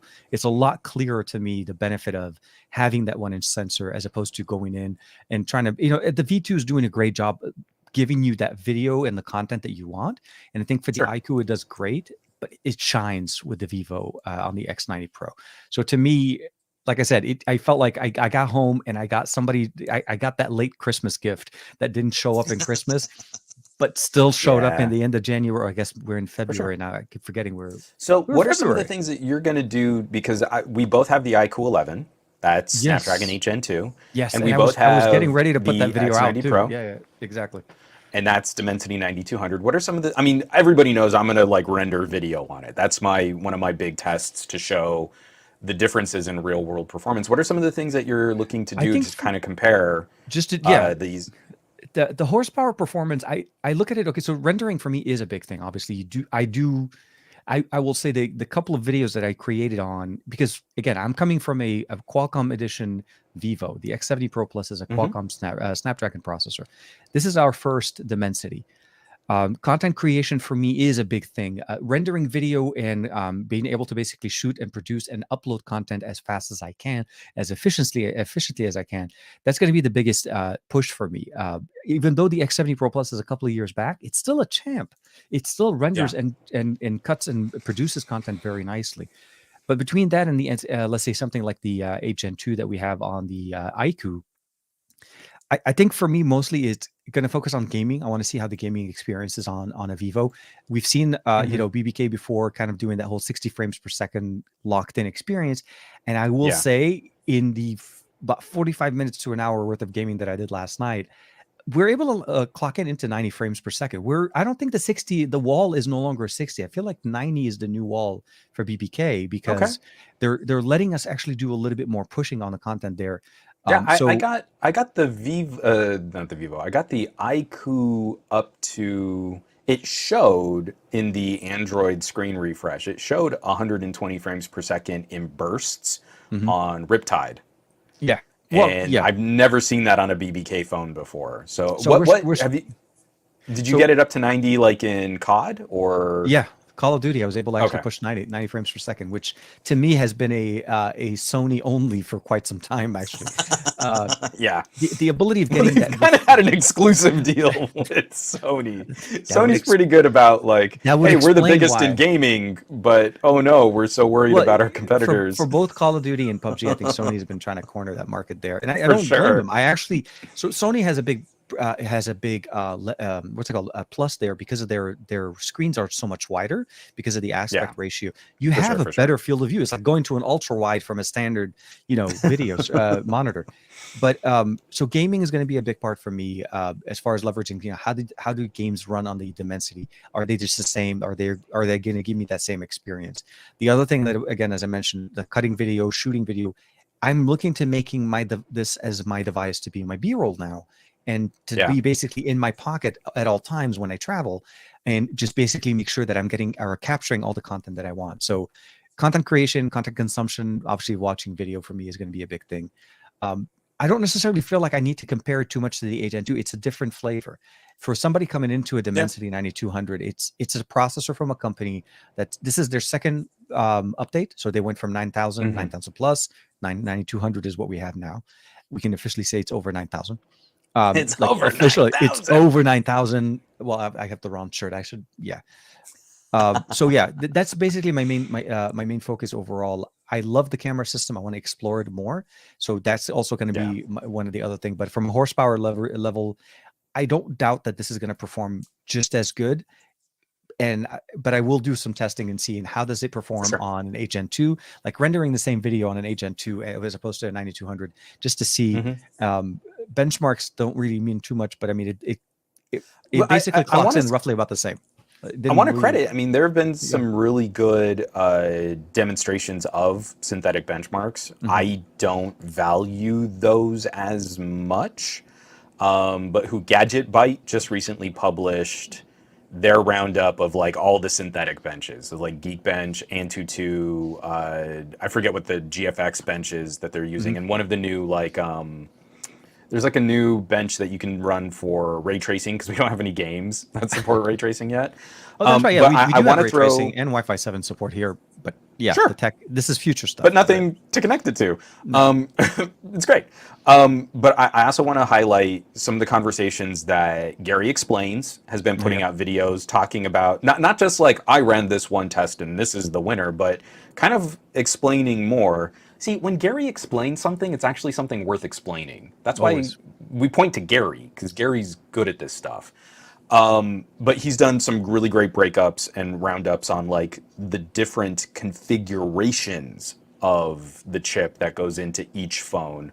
And then GeekerOne did a really great performance per watt analysis, comparing Apple versus MediaTek versus Qualcomm. I don't remember if he worked in Tensor, but I think a lot of the reviewers are kind of looking at Tensor as like, well, it's a Tensor. When you test CPU performance with a synthetic benchmark on a Tensor, it doesn't really do anything all that exciting.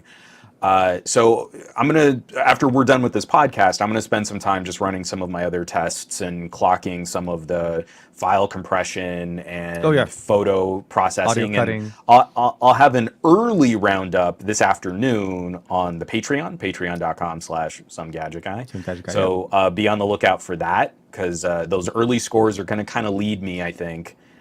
I can't see anything where, once you step up to a Snapdragon 8 Plus Gen 1, I think you're in ridiculously good territory for performance per watt.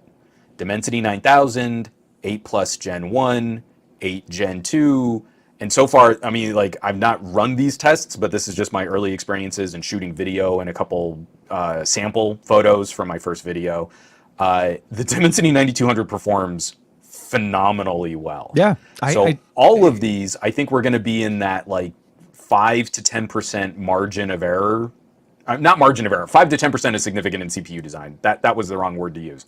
But in a 5 to 10% window between the end of 2022 to the beginning of 2023, and all of these chips seem to be mixing it up fantastically well. I don't feel it's going to be much of a compromise if Qualcomm takes a 8% higher CPU score in Geekbench.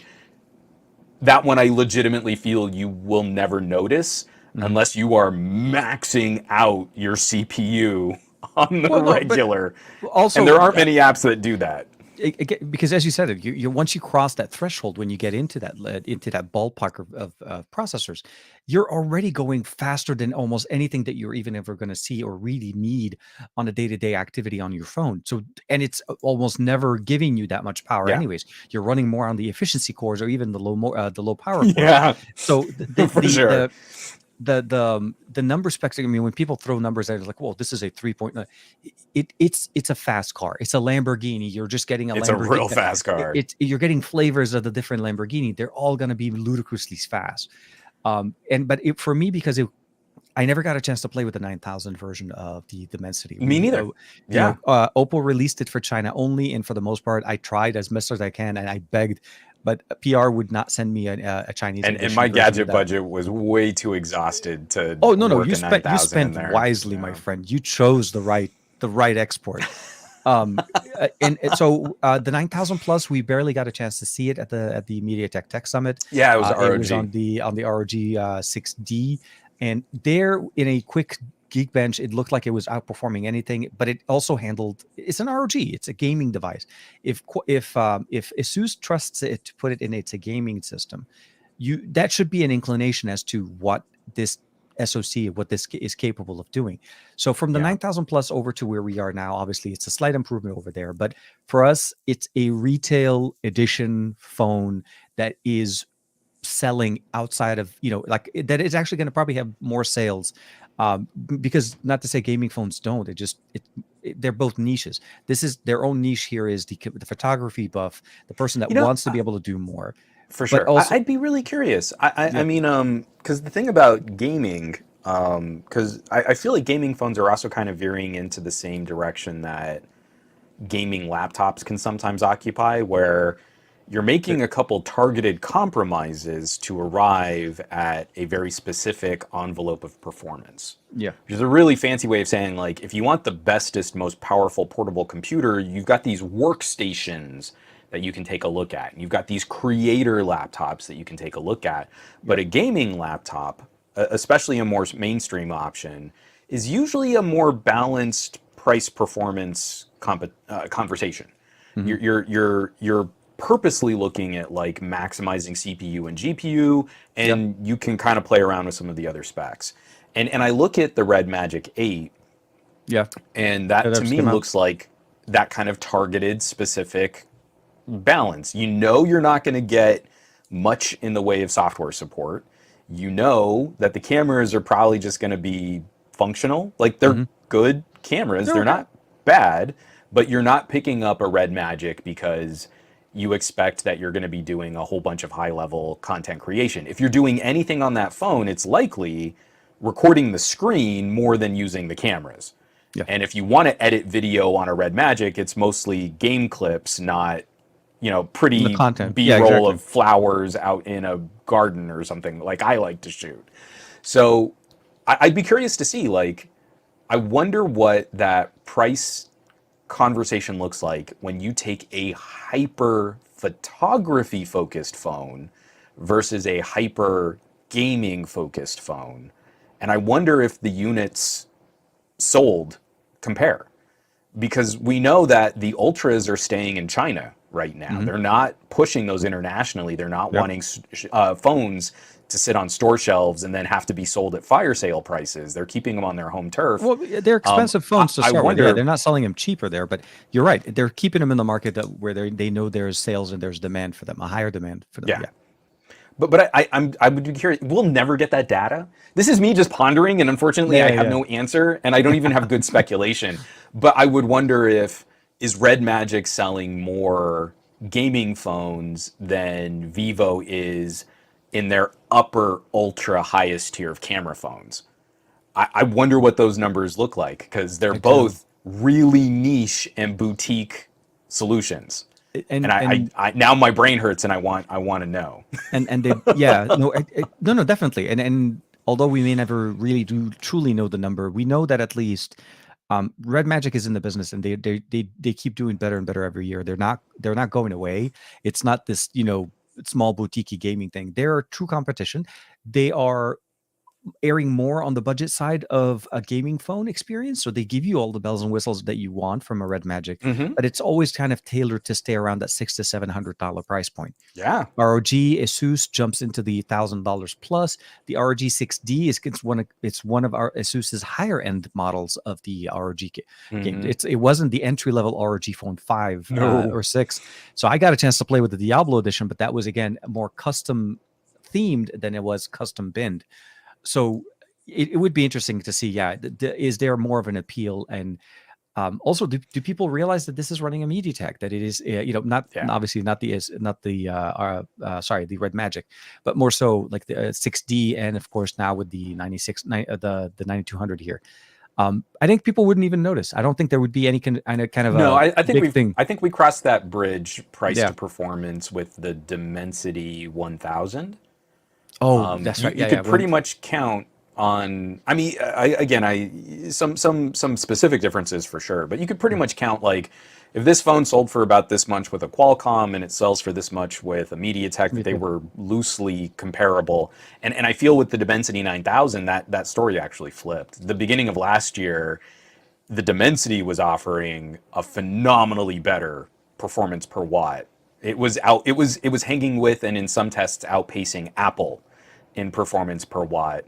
And it took Qualcomm a half a year and switching foundry fabrication partners to TSMC to catch up.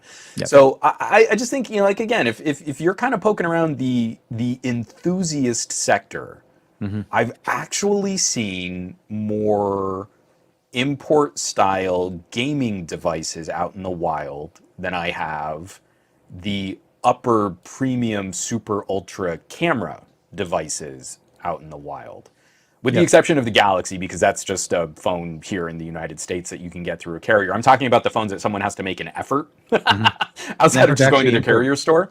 Yeah. You have to actually. I've actually seen go for it. Yeah. And I've seen more of those. Like literally, the dude who's running the Chinese restaurant by my supermarket is always out on the phone talking. He's got an ROG. Like, I haven't seen anyone make the same effort to like show off. Yeah, I know. You want to like, good job, man. Good job, man. And I had to walk by him a second. Like, what phone is that? He's got an ROG. So it would be great. I will never get a clear answer to that, but I wonder if the numbers make sense for that kind of gaming conversation. But I also, for me, at least from my side, I hope that the conversation keeps coming up. So I want to see more devices with the Dimensity. I mean, we knew Vivo. So just for reference, at the launch, we knew Vivo was going to be a partner. So this was something that wasn't a surprise, and we knew that it came out with the 9200 in China. And it was kind of a surprise though to see that Vivo chose to go with that 9200 edition for the global market. It's a powerful phone. It still has all the capabilities for the X90 Pro, and then it's also powering the X90. The X90 is powered by the same 9200 Dimensity. So again, those are the things you kind of have to understand and see, and the hope is more conversations, more devices, more companies, Xiaomi, Oppo, OnePlus, use the 9200. But tell me it's not killing you here in the United States, because like we have the privilege. This is an incredible privilege if you're a gadget nerd like we are. We got to go to the MediaTek Summit. You went to the Qualcomm Summit. Like, not only were we able to just kind of like talk about these products, but Vivo goes out on stage basically with both companies saying, we're going first.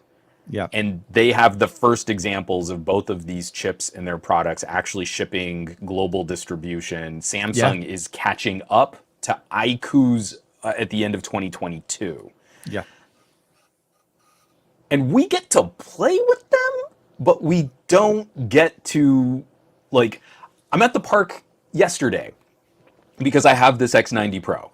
And I'm talking to it's mostly moms doing the pickups. I'm talking to some of the other moms, and one mom has an iPhone 13 Pro, and the other mom has a Pixel 4a.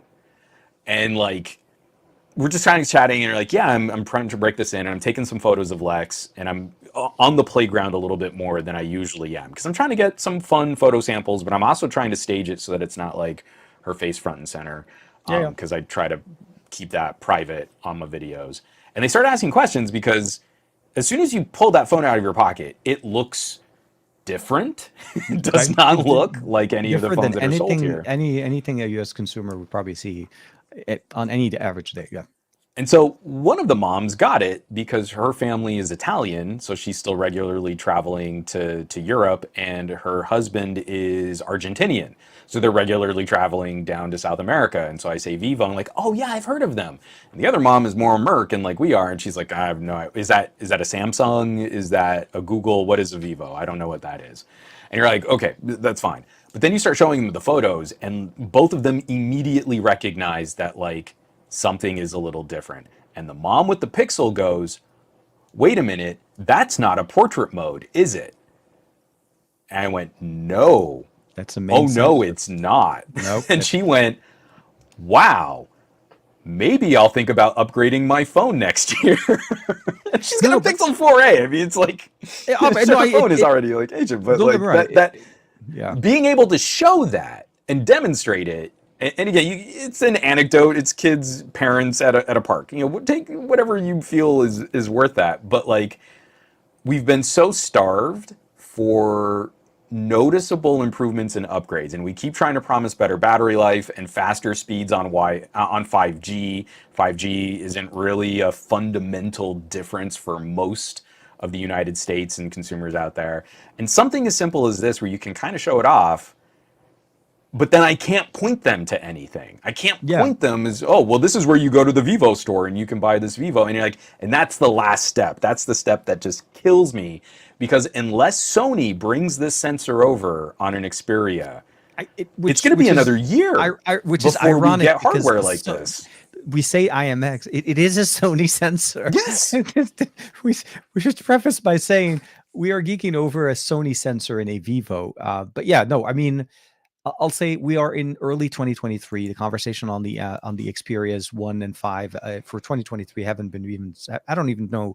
They haven't started. I'll also say that. Not that I don't even know. Even if there I knew, was I wouldn't one leak just popped up on Reddit last night, and someone supposedly has a shot of the Xperia 1 Mark V, and it looks almost exactly the same minus the autofocus sensor, and it's just a slightly raised camera bump for the middle sensor. And I don't know, because it's such a terrible shot. I mean, it's a leak photo, so it's garbage photo. They're not showing us anything clearly. We're not getting... It's impossible to know if we're getting an upgrade on that. But I really hope we get a Pro I, because what I want and I think we're overdue for a Pro, if I'm not mistaken. The Pro and Pro I both have been out for almost over a year now.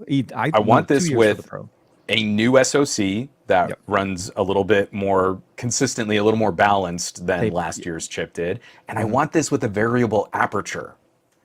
I want this 989 on a variable aperture, just like the first Pro I.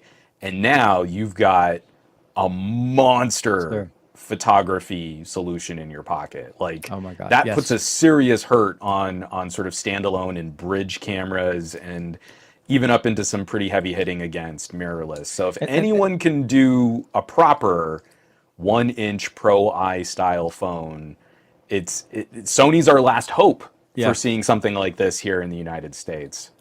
Oh, absolutely. And so we'll have to see that conversation will probably start going. We'll probably start hearing more about it at maybe, April or so. They usually typically release the Pro I, or not the Pro I, the 5, probably around that time anyways. But either way, in a couple months we'll get hopefully we'll get a press release on it, and then we'll see that it's already selling in China, and then a couple months after they sell out in China. We'll have to see. We'll have to see. I'm actually, so February is still at the beginning. I'll say the kind of, I know January's done, which I'm kind of surprised how that was so quick. That's so freaky. We're starting off February, obviously. Samsung we had Unpacked a couple of days ago. We have Vivo coming out today. We have OnePlus coming out early next week. We have obviously MWC coming up a couple. We're not even a month away. We're like weeks away from MWC. With Xiaomi rumored to be releasing the 13 and 13 Pro. And then Honor is going to be releasing the Honor VS, their new foldable with I think the new Magic 5 series. So possible Magic 5 Pro. Amen. I mean, the 4 Pro was great. So there's a lot of things going on. There's a lot of conversations going on. I'm going to try my best to be at MWC. I haven't booked my flight yet, but all my trials of trying to get us some type of kind of sponsorship or something like that. Unfortunately, that did not pan out. So it looks like if I want to make it happen, it's going to end up being me. But either way, the excitement of what is going to happen is just phenomenal. Like Techtober is in October, but February is turning into a tech month because January is such a slump for us in the US. And in February is just like straight up, not even a curve. I feel like I got a little bit of downtime in January, but Techtober lasted all the way through the holidays. Yeah. Then CES actually calmed us down, and now it's like, oh, I've got a lot on my desk that I need to get writing and shooting. January for me, I won't deny the fact the first 2 weeks of January, other than CES coverage, I didn't really even produce content. It was more me readjusting and realigning. And also with the whole having to go back to the office and working in the office during the week now, it's throwing me off. That's what threw me off with yesterday is, although I got the phone, I was in the office all day. That's like, got to start having stuff shipped to your office now. And go take really long walks on my lunches. I'm excited for it. Like I said, this weekend's going to be really nice. It is going to be a little bit gloomy, but I'm still excited to see what happens tomorrow. And the conversation going on. And then we both obviously will have more to talk next week. The last thing I did mention, I think I posted that I got the Razer Edge finally showed up. That was the other package that came in. So excited. That's all I can say. I'm excited to see how things go, and I want to test it out. I want to play with the Razer Edge as much as I can, and I'm going to go back to our Santa Monica spot to be able to get some of that UW testing done. It's the only place I know that has UW. It's the best spot. Yeah. I don't even know that it's proper UW. I want to say it's whatever their sort of C-band expanded, whatever branding Verizon puts on it. There are some faster pockets. I've been hitting their C-band, me, but I hit the C-bands and I was like 500-600. I'm getting the mid bands. There's no question. Mid-band. Thank you. That's what it's mid-band. Well, it is. They called it. I think they called it the C. Verizon calls it C-band, even though they mean mid-band. Essentially, it's faster than the standard, the low-band 5G. Long story. I haven't had access to the UW. I want to. This is capable of pulling UW, and I think that's why I want to be able to at least get a few speed tests. So one of the things this weekend, I know. So you have the 5G Razer Edge, not the Wi-Fi. So they hooked it up. I honestly thought they were going to just send me over the Wi-Fi version. The 5G variant has basically a built-in integrated eSIM for Verizon. And yes, so they gave me, we have a month worth of trial with that one. So I get a chance to, they're like, push it for the limit, do whatever you want, test it out, whatever. And I have a trip that is coming up in the near future that I may be able to test it coast to coast. So we'll have to see how that goes. So enough fun things to do with tech. It's just, you got to like drive through the desert. How far can I game on the Razer Edge while driving through New Mexico on I-40? Actually, so surprisingly, the overall UI and everything on it is actually pretty well organized. Razer shortcut keys. I mean, it obviously lives and breathes Razer, and I love the fact that the Kishi, the V2 Kishi that's on here, has a headphone jack. Not only am I able to charge my phone with the cable on the right side, I'm able to use my headset at the same time, and it has haptics as well. Nice. So it's a different experience entirely. It just doesn't collapse all the way as small as the original Kishi does, but it's still very nice. I almost never take it out of the control. I might need to steal that from you. I'm still chatting with someone who might send the Edge my way, but I love where my stuff is in this room this morning. Oh, I don't know. There's something interesting to me about, because obviously I love my Steam Deck. That's a PC gaming portable, but there's something really interesting to me about the idea of a mini multimedia tablet that's also good at doing some gaming, and maybe you could pair that. Like you could do. You got your fancy. What is it? The JSOW or is that the? Oh no, the D brand. This is the D brand. D brand. They finally sent out the D brand case. Like 3 months later after I put in my order. But it's just really like kind of please focus like right there, like the teardown skin. Fancy. I chose to go with that. I got an extra glass protector on it, although we really didn't need it. But the grips on the back, the kickstand, this is the one difference that they did from when they originally launched it. It was supposed to be magnetic, and it's more clampy. Yeah. Which I like that. I don't want the magnets on the back. I actually really liked their sort of their explanation of all that. We can cover some Steam Deck and some. I have a Steam Deck accessories video that I'm going to be trying to put out maybe the beginning of March, and we can definitely chat about some of those cases and covers and skins, and gaming on a portable monitor is also really fun too. Oh yes, no, definitely. So we should probably start wrapping this up because it always takes us a long time to end our podcasts too. But there's a lot. There's a lot going on, and I'm gonna be jumping. Yeah. I think so. I haven't had a chance. I think Steve was asking a question. Does the Razer Edge have it? I wouldn't say it does have video output. I didn't get a chance to test it out yet. I don't know if it'll work via the Kishi. That's the only thing I need to confirm. Because if you're connecting not a full pass through the USB. But and I used to have video output set up directly for the stream, but since I didn't do as much streaming anymore, I used the cable on something else, so that's why. But either way, I'll definitely. It's okay, TK. We forgive you this time, but let's really get on that. Yeah. Just be better, TK. Just that is pretty. It is. Hold on. What am I showing here? This is Halo 4. Oh, I was in Netflix before. So you get the UI element, just the standard kind of gaming. Sorry for the dust. And then if you want, you can just pop it out and use it like a tablet. It's literally such a cute little mini tablet. Absolute reminiscence of the Nexus 7, and then the Kishi controller. Super cute.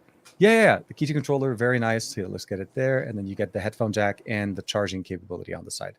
So really good, very simple. And then you pop it in. Speakers still play well because there's vents. Like the design was done correctly. There are vents on the side here to let the audio that's coming out from the sides fire forward. So you get a better experience with the controller, like absolutely. Yeah. And then I can't wait to put my Razer Phone 2 in that.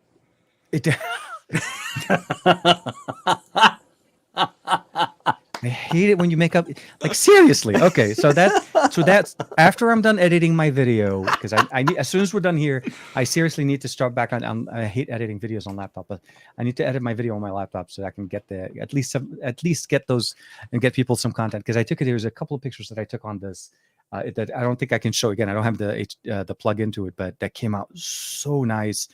Even took a picture of the moon, not because I wanted to, but because that shallow depth of field with that lens. Oh my God, it's so butter. I don't know. This is not going to show. Oh, yeah, that looks pretty good. Look at that. Oh, that's funny. You had some cherry blossoms too. Do I still have mine? So this was the only picture I took at work. I was walking around. I was going up to get some lunch, and then I was like, "Hey," and this is. It was like those buds won't last too long. Within a day or two, once they fully bloom, it all goes and the tree becomes barren again. So yeah, look at that. Yeah, Jermaine. No, absolutely. It's just crazy the experience that you get. Yes. So you got those. Oh yeah, that. Oh my God. And this is a 1.5 zoom. So this is a crop. Oh, you're not the even main sensor. Yeah. So this isn't even the full sensor, and so like you can see the plane of focus is this tiny little cherry blossom. It landed focus on the middle. I think this is called the pistil of the flower of the blossom. And if you go a millimeter to the left, it's already falling out of focus at the angle. And then you go 2 millimeters to the right, and it's this soft, gorgeous bouquet that came from a phone, man. It came from a phone. It absolutely. That's the crazy part, man. This is the level. This is what excites me about moving into better tech. It's that capabilities and true beauty that comes out naturally. You don't have to switch over to a processing or trying to do fake bokeh. You actually get the bokeh it's the way it's intended from using a main camera. One of the big reasons, again, I would seriously, I am so happy for the presence of this in my life. I'll say that because after the X90 Pro Plus. Edabong Aditya had to Anil, fight who's- me to take it. Yeah. Yeah, just I can imagine you guys arm wrestling over that phone, but Aditya, holy guacamole! Yeah. Like, Edabong was like, TK, I need my phone. I need my phone. I need my phone. Like, can I keep it for tomorrow morning? I'm telling you guys, like Yeah. we're gonna be in for. I feel 2023 is gonna be a challenging year for the industry. Yeah. We've got to course correct on a number of initiatives coming out of the pandemic. You've got companies that have never made more money in the history of their company, then complaining that while they're still making more money, they've got to lay people off because they're not making enough more money. Like the whole business and the whole structuring and all of the distribution is going to be in for a rough year. It's an adjustment, for sure. No, but also I feel, and rightfully, I feel consumers are a little burnt out because they just went through 2 years. All of the consumers that don't watch our videos, that aren't entertained by tech, they just need to use tech. Yeah. They just went through 2 years of having to cycle and buy current gear and having difficulties getting new laptops, new computers, new phones, new tablets. This is a challenge. And so now they're done. They spent 2 years oversupplying for their own tech needs, and now they're getting forced back into the office. They're getting forced, back into part-time work from home, whatever initiative it is.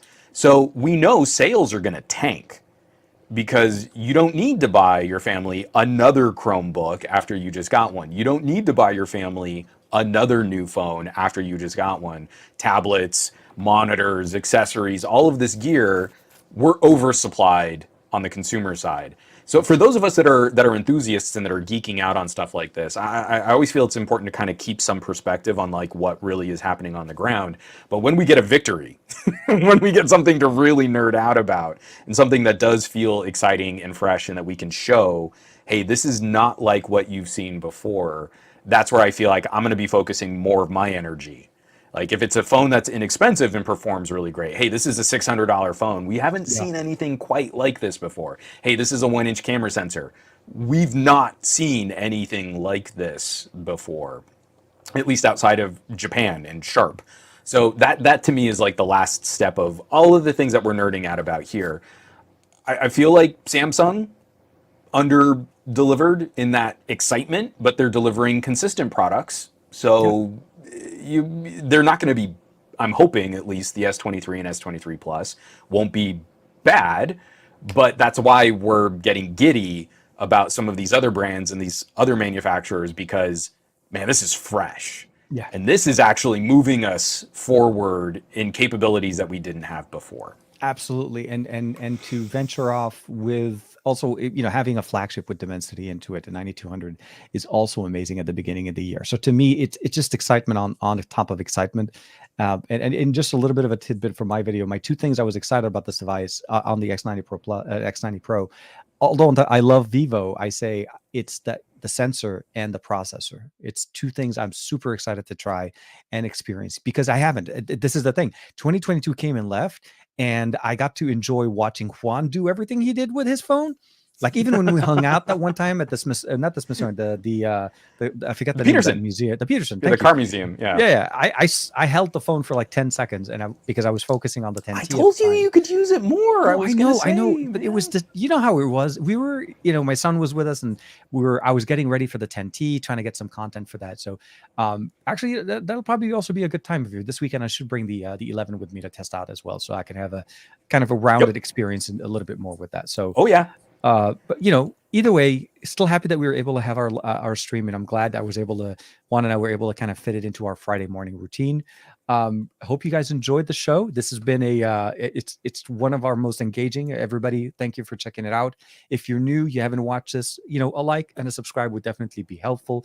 And of course, sharing all of our conversations. The audio podcast, I think, if I'm not mistaken, will be edited and cut on an X90 Pro in a very near future and produced onto to the internet by our buddy, the audio guy. Pretty accurate, yeah. That's going to be one of the tests I'm about to run and write about on Patreon. So, I was about to say, because if you were going to test, this show would be the test But yes, great stream. And then again, thank you for Barry, for Jermaine, for Brian. I think I saw Scoop there a couple of times ago. Aditya, Greg, everybody hanging out with us on the beautiful Friday. This is a great chat. We really appreciate you guys being patient with us and managing this embargo, because the show would not have been as fun last night. I know. We would have been sitting there in the... There's this thing we can't talk about. Unless we do the show in the middle of the night, and then our wives would kill us. But then we wouldn't have a show. You know, that's how it would be. But yes, so be safe, stay safe. We'll see you guys next week. And of course, Juan will be back hopefully Monday morning with the SGG QA, and then we'll have another best of our week talking OnePlus next week, because that would be after the launch event, and we can geek out on OnePlus 11 goodness. Just cranking. It's gonna be great. And the Buds Pro 2. Is it Buds 2 Pro or 2 Pro 2? I think it's confusing. Buds Pro 2. Pro, yeah, that's what I was thinking. I don't know why I thought it was 2 Pro. They know what you mean. We'll talk. Take care, everybody, and we'll see you guys. Bye-bye for now.